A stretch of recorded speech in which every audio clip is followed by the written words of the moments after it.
आज मैं आपको फ़लस्तीन की कहानी सुनाऊंगी। जब भी मैं टीवी ना भी मोबाइल देखती हूँ तब मुझे फ़लस्तीनी छोटे छोटे बच्चों की लाशें नजर आती है। हर तरफ खून ही खून होता है। मैंने अपने मामा पापा से पूछा कि कौन मारा है। उन्होंने कहा काफिर, जालिम मुल्क इस्राइल।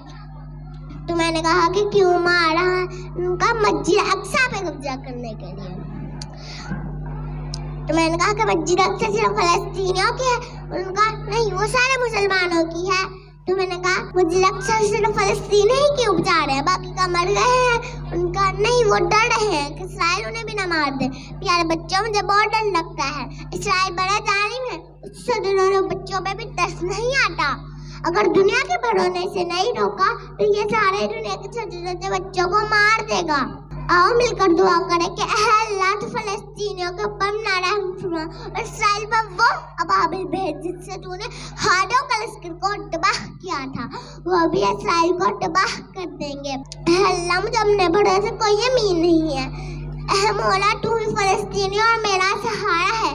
जकड़ा है मेरा कुछ, चलो उसको सराए, जंजीरों को तोड़ के उसे आजाद करवाएं।